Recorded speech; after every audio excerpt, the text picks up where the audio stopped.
India remains in a bright spot in an uncertain global context. That's the word from Sunil Singhania as well as Prashant Jain. Let's hear out why they're optimistic on India's long-term growth prospects.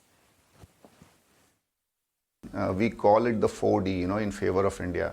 One is democracy. I think the world has realized the importance of democracy post what happened in Russia and maybe a threat of what might happen in China. The second is demographics. I think India is going to be a young country at least for the next 20 years with a median age of like 30 years or lower. Third is obviously the huge domestic demand. And we always say that in 22, when the world was debating whether they will have a recession or they will just about have a 0% growth, in India the debate was whether we'll grow at 6% and 7%. And I think it's a great debate to have. And that was all largely because almost 80 to 83% of the Indian economy is domestic. And we have all seen how after 3-4 years post-COVID, we have started going on holidays, spending on festivals, weddings, and so on and so forth. And that is clearly visible in the strong domestic demand. And I think the fourth thing is the digital, benefit which the economy is getting.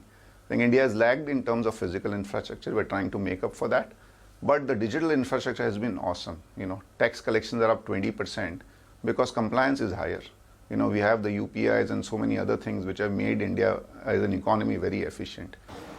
So I think based on fiscal 25, markets are trading between 16-17 times, which is reasonable, which is not cheap, but it is not unreasonable either. I would say things are just about okay. So when I look at historical benchmarks, I look at typically a 15-year average, because that does cover 1.5-2 cycles. And if you look at 15-year averages, I think we are slightly above that. Our growth rate should improve hopefully as we go over the next few years. I think India is acquiring more and more prominence, visibility globally. It's becoming a large, fast-growing economy. Geopolitically, I think we are in a good situation. We are a good boy in the world. So I think given all of that, the size, the growth, I think a 16-17 P, to my mind, appears to be reasonable. Financial services and banks will play a major role. I think when in Indian markets, banks and financial services are almost 35-40% of the economy as well as the markets. And so it is very natural for most investors to have a decent allocation to banks. Structurally, for the next 3-4 years, if the economy, as I said, is to grow from 3 trillion to 6-7 trillion, I think financial services will play a major role and will continue to be quite constructive on the bank. The only thing is bank on names where there is good brand name, because from a banking perspective, deposits as well as cost of deposits is the raw material. And the better you are there, the more competitive you become. Banks are in a sweet spot. Balance sheets are very clean. Trade growth is reasonable. And profitability is holding up well. So I would say these banks should continue to do well. My vote would be for the large, big brands that have scale, that have good technology platforms, that have a good CASA mix. And so my vote would be for, that's an obvious one. And there could also be other smaller niche companies which can do extremely well, like some small banks are doing quite well. In fact, I used to discuss with many people that State Bank will do more than 50,000 crores profits, and they used to joke, but then they texted me back, look, you were right.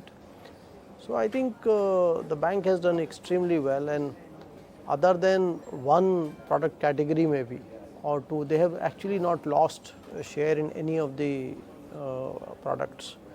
So I think it's a really well-managed bank. So I think from an India perspective, whether you get opportunities to invest directly in EV plays or not, I don't know. But indirect benefit to the economy is going to be huge. And I think over a period of time, as the segment becomes bigger, we have already started seeing Teslas of the world looking at setting up base in India. And when that happens, I think even if no direct play, there will be a lot of indirect plays which will be available over a period of time. So it's still early days. There are a few auto companies who are trying to make their mark on the EV space. But I think over a period of time, we'll get an opportunity. Our view on particularly generally metals, but steel is quite constructive. Yes, last 2-3 months, nothing has happened even in China. But our view on steel is very constructive. I think the last 2-3 years of bumper profits has enabled most of these companies to be having great balance sheets. As and when the demand picks up globally, I think this is one sector which will surprise. There could be still some scope for it to get re-rated is the power sector. Because go back 2 years and ESG was a very live theme, and the world thought that you can transition from conventional to new energy overnight. And we have discussed this number of time, that was not a very realistic view. But I think people have come around to that view that conventional power is here to stay. In barring the electronics space, where we are yet to create an ecosystem, and we are essentially assemblers right now.